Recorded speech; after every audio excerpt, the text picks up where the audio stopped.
दोस्तों, कहानी की शुरुआत होती है एक खौफनाक और अंधेरी गुफा में छुपी ड्रेसा नाम की लड़की को दिखाते हुए, जिसके हाथ में स्नाइपर थी और वो यहाँ बैठकर किसी का इंतजार कर रही थी। तभी हम इस गुफा से कुछ किलोमीटर दूर एक एयरपोर्ट को देखते हैं, जहाँ एक प्लेन लैंड करता है और उसमें से जैसे ही प्रेसिडेंट बाहर आते हैं वैसे ही ड्रेसा उन्हें अपनी स्नाइपर से शूट कर खत्म कर देती है। और तभी यहाँ पर हमें पता चलता है कि ये कोई मामूली लड़की नहीं है, बल्कि ये एक बेहतरीन और खूंखार स्नाइपर है, जो कुछ इस तरह से प्रेसिडेंट पर निशाना लगाती है कि आसपास के लोगों को पता भी नहीं चलता कि प्रेसिडेंट पर किसने और कहां से गोली चलाई। खैर, अब ड्रेसा अपना काम खत्म करने के बाद बुलेट कवर को अपने पास रख लेती है। इसके बाद ड्रेसा अपनी माँ से मिलने उनकी ग्रेव पर जाती है, क्योंकि वो अब उसकी माँ इस दुनिया में नहीं थी। लेकिन जब वो ग्रेवयार्ड में पहुंचती है तो वो देखती है कि उसके पिता पहले से ही यहाँ बैठे हुए हैं। वो उनके पास जाकर उनसे बात करने की कोशिश करती है, लेकिन तभी ड्रेसा के पिता उसके सामने इस बात का खुलासा करते हैं कि वो अपनी बेटी के बारे में सब कुछ जानते हैं,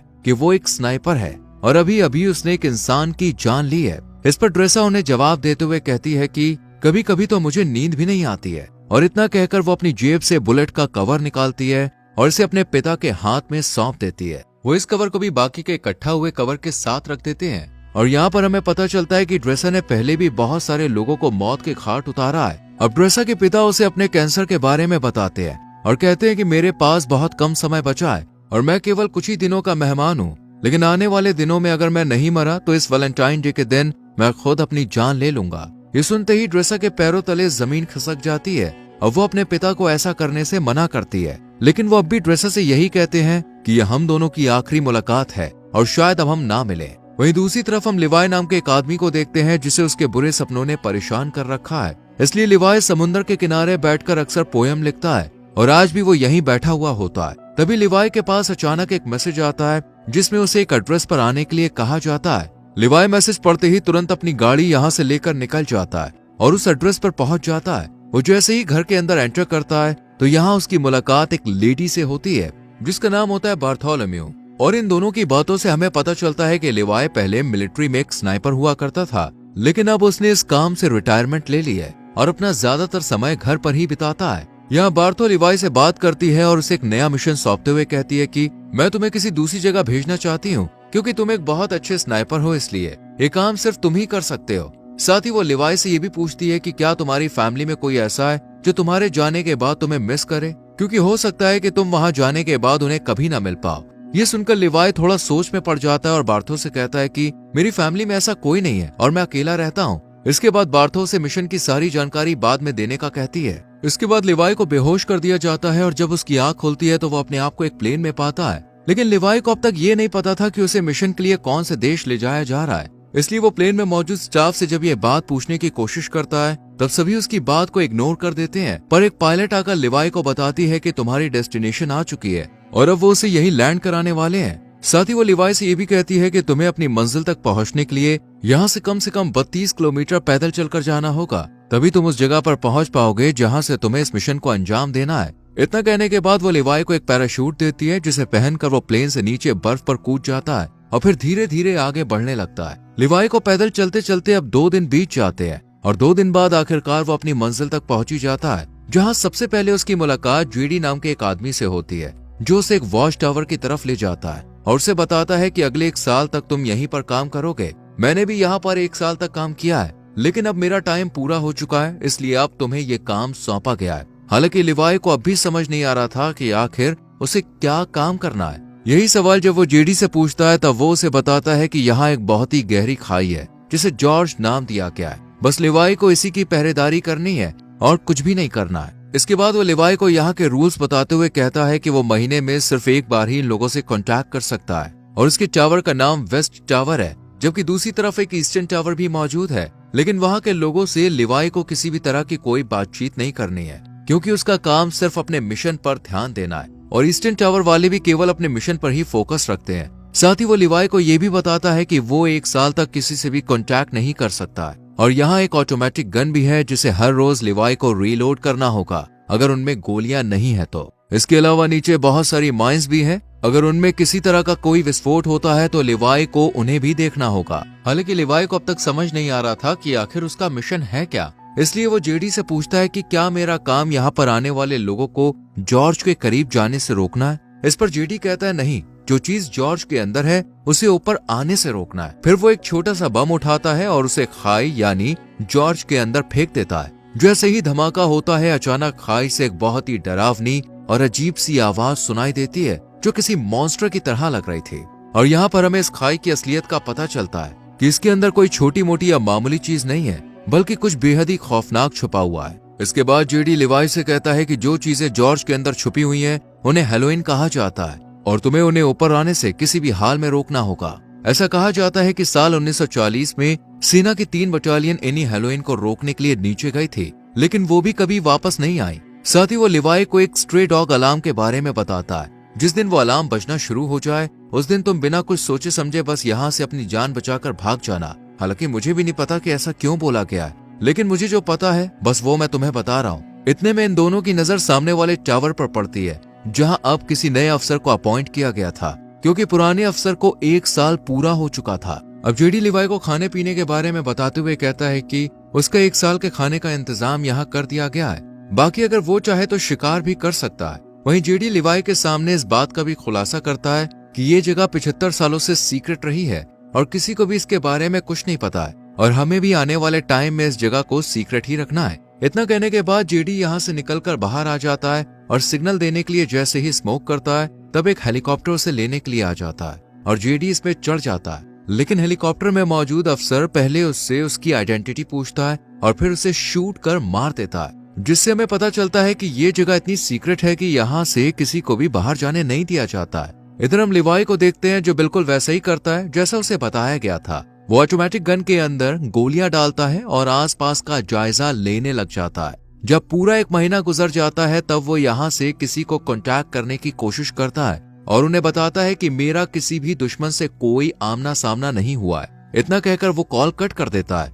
क्योंकि उसे बस इतनी ही बातें करने की इजाजत दी गई थी और ये मैसेज उसे हर महीने में केवल 1 बार ही भेजना है। इसके बाद वो अलमारी में रखी किताबें पढ़ने लगता है कि तभी उसकी नजर दीवार पर लिखे हुए कुछ मैसेज पर पड़ती है, जो यहाँ रहने वाले इंसानों ने अपने अपने एक्सपीरियंस के हिसाब से लिखे थे। इन्हें पढ़ने के बाद लिवाई बाहर आ जाता है और एक टेलीस्कोप की मदद से दूसरे टावर को देखने की कोशिश करता है, जहाँ उसे एक लड़की बैठी हुई दिखाई देती है, जो कि कोई और नहीं बल्कि ड्रेसा ही थी। ड्रेसा की खूबसूरती देखकर लिवाई उसे देखता ही रह जाता है, लेकिन बात करने की कोशिश नहीं करता, क्योंकि उसे दूसरे वॉच टावर से कांटेक्ट करने के लिए मना किया गया था। इसी तरह लिवाई को यहाँ 2 से 3 महीने बीत जाते हैं और अब ड्रेसा भी उसके बारे में जान चुकी थी। इसलिए एक दिन जब उसका बर्थडे होता है, तब वो लिवाई से बात करने का फैसला करती है और एक पेपर पर लिखकर लिवाई से उसका नाम पूछती है। ये देखने के बाद वो भी एक बोर्ड उठाता है और उसके जरिए ड्रेसा को बातचीत करने से मना करता है, लेकिन ड्रेसा फिर भी उसे अपना नाम बता देती है,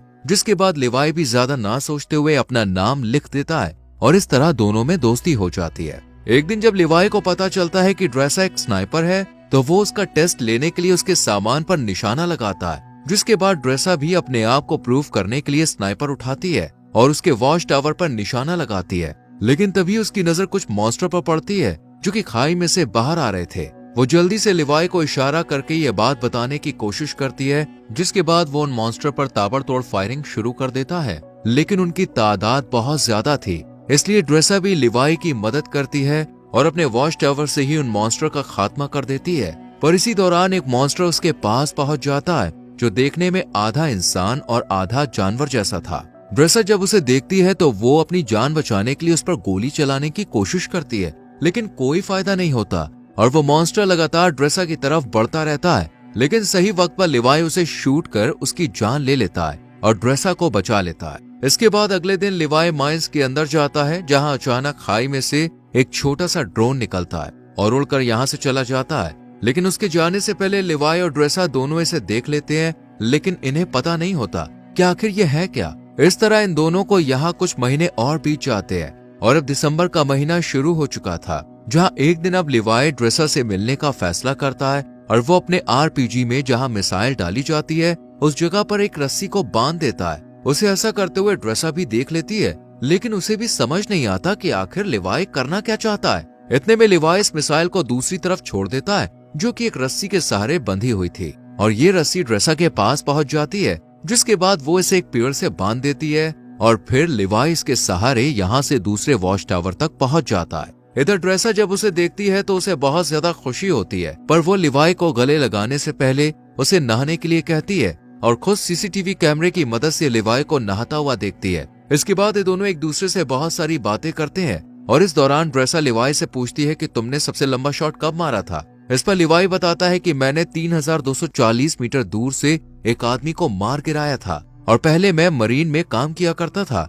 इसके बाद वो ड्रेसा से पूछता है कि आखिर इस जगह में ऐसा क्या है जो इसे इतना सीक्रेट रखा गया है। तब ड्रेसा उसे ज्यादा ना सोचने और अपने काम से काम रखने के लिए कहती है। साथ ही उसे अपने पिता के बारे में भी बताती है जो शायद अब तक मर चुके होंगे। इसके बाद वो म्यूजिक प्ले करती है और लिवाई से डांस करने के लिए कहती है, जिसके बाद ये दोनों साथ में डांस करते हैं और एक दूसरे के करीब आकर यही सारी हदें पार कर देते हैं। इसी दौरान लिवाई ड्रेसा को अपनी कविताओं के बारे में बताने लगता है और उससे कहता है कि मैंने तुम्हारे लिए भी एक पोएम लिखी है। इतना सुनते ही ड्रेसा उसे पोएम सुनाने के लिए कहती है, लेकिन लिवाई उसे ये कहकर मना कर देता है कि जब हम दोनों यहाँ से निकल जाएंगे तब मैं तुम्हें वो पोएम दे दूंगा। अब सुबह होते ही लिवाई यहाँ से जाने का फैसला करता है, लेकिन जैसे ही वो बीच रास्ते में पहुंचता है तो देखता है कि मॉन्स्टर उसके वॉच टावर पर चढ़ रहे हैं। पर टावर पर लगी माइन से जब वो टकराते हैं तो एक बहुत बड़ा धमाका होता है जिसमें लिवाई की रस्सी जल जाती है और वो इस खाई में गिर जाता है। इधर ड्रेसा भी ये सब देख रही होती है, इसलिए वो लिवाई को बचाने के लिए जल्दी से एक पैराशूट लेती है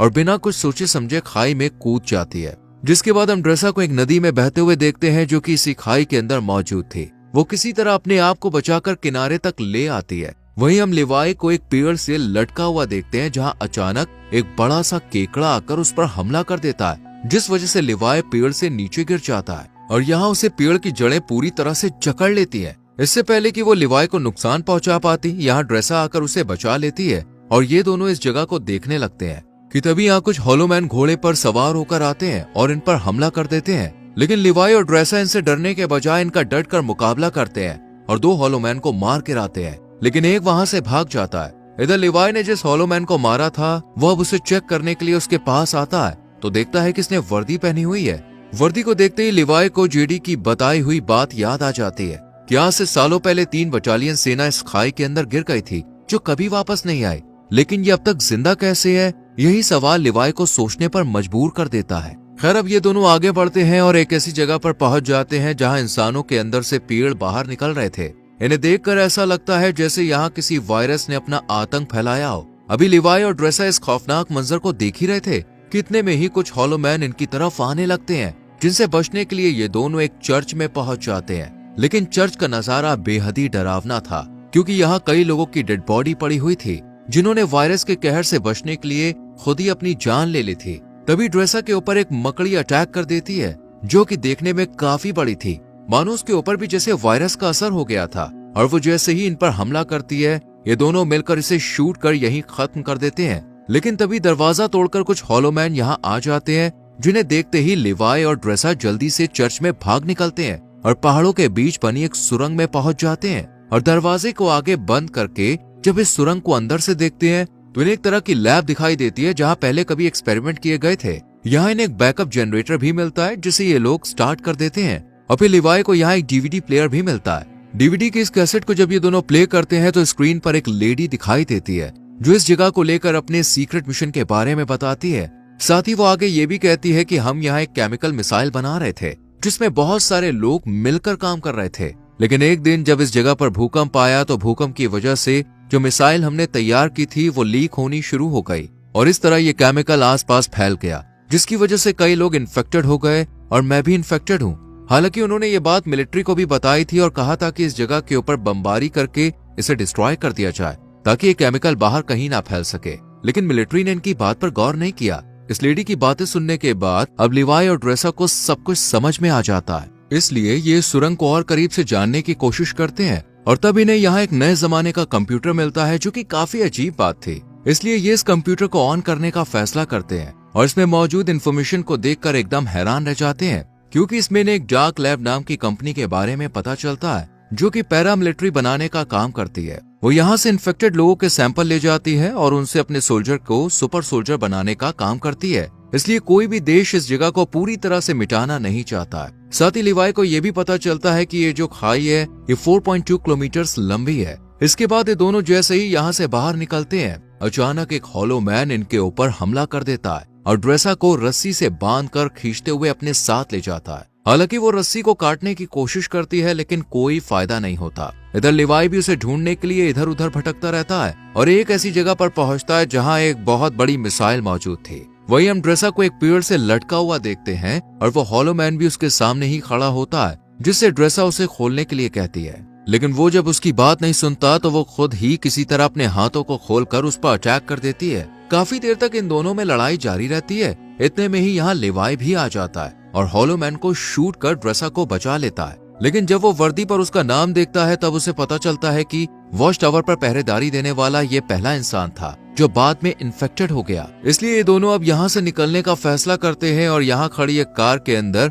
नई बैटरी डालकर उसे एक रस्सी से बांध देते हैं। जैसी कार ऊपर की तरफ जाने लगती है, अचानक यहाँ बहुत सारे हॉलो मैन आ जाते हैं और इन पर हमला कर देते हैं। पर ये दोनों अपनी स्नाइपर से इनमें से कई हॉलो मैन को मौत के घाट उतार देते हैं। लेकिन एक वक्त पर आकर जब इनकी गोलियां खत्म हो जाती हैं, तो ये इनमें आग लगा देते हैं और एक पहाड़ी पर पहुंचकर इस कार को भी नीचे धकेल देते हैं और फिर ये किसी तरह ईस्टर्न टावर तक पहुंच जाते हैं। लेकिन इन्हें इस बात का डर होता है कि इनमें से कोई इन्फेक्टेड ना हो गया, इसलिए लिवाई अगले दिन रस्सी की मदद से अपने वॉच टावर पर पहुंच जाता है, जहां बार्थोस से कांटेक्ट कर पूछती है कि क्या तुम जॉर्ज के अंदर गए थे। इस पर लिवाई मना कर देता है। ये सुनकर बार्थोस से कहती है कि हो सकता है कि दूसरे टावर का कोई अफसर जॉर्ज में गया हो, क्योंकि किसी ने हमारे कंप्यूटर को स्टार्ट किया है, इसलिए अब तुम्हें उसे मारना होगा। हालांकि बार्थो ने पहले ही सीसीटीवी फुटेज में देख लिया था कि ये दोनों जॉर्ज में गए थे, लेकिन वो लिवाई के सामने इस बात का इजहार नहीं करती है, बल्कि खुद ही अगले दिन यहाँ आ जाती है। लेकिन इसके हेलीकॉप्टर को लिवाई और ड्रेसा दोनों देख लेते हैं और इन्हें पता चल जाता है कि ये इन्हें मारने के लिए यहाँ पे आई है, इसलिए ये जल्दी से जंगल की तरफ भाग जाते हैं। लिवाई को पता था कि 4.2 किलोमीटर को पार करने के बाद ये खाई आपस में मिल जाती है और फिर वो ड्रेसा से मिल सकता है, इसलिए ये वॉच टावर के एंटीना पर हमला करता है और यहाँ अलार्म बजना शुरू हो जाता है, यानी कि यहाँ अगले 2 मिनट में स्ट्रे डॉग मोड ऑन हो जाएगा और ये जगह अपने आप डिस्ट्रॉय हो जाएगी। अब बार्थो भी ये बात अच्छी तरह से जानती थी, इसलिए वो हेलीकॉप्टर लेकर यहाँ से भागने लगती है। इधर ड्रेसा और लिवाई भी भागने लगते हैं, जिसके बाद 2 मिनट पूरे होते ही जॉर्ज के अंदर जो मिसाइल रखी हुई थी वो ब्लास्ट हो जाती है और इस ब्लास्ट की वजह से सभी हॉलो मैन मारे जाते हैं। वही बार्थो का हेलीकॉप्टर भी इस धमाके की चपेट में आ जाता है, जिस वजह से वो भी मारी जाती है। इधर लिवाई भी पानी में गिर जाता है, लेकिन ड्रेसा इन सब में बच जाती है और एक जगह बैठकर उसका इंतजार करने लगती है। काफी दिन बीत जाते हैं लेकिन लिवाई का कोई अता पता नहीं चलता, इसलिए वो उसकी लिखी हुई पोयम खोलकर पढ़ती है और फिर अपनी नई जिंदगी की शुरुआत करती है और एक रेस्टोरेंट में काम करने लगती है। लेकिन तभी अचानक एक दिन वहाँ लिवाई आ जाता है, जिसे देखकर ड्रेसा बहुत खुश होती है और फिर ये दोनों एक दूसरे को किस करते हैं और इसी के साथ ये कहानी यहीं खत्म हो जाती है। तो दोस्तों, क्या होता अगर आप लिवाई और ड्रेसा की जगह इस कहानी में होते? क्या आप कुछ अलग करके बेबी दे पाते? कमेंट करके जरूर बताना। वीडियो अच्छी लगी हो तो लाइक और शेयर करके हमारे चैनल फिल्म एडिक्ट को सब्सक्राइब करके बेल आइकॉन प्रेस कीजिए। मिलते हैं अगली वीडियो में। Till then, bye bye, take care.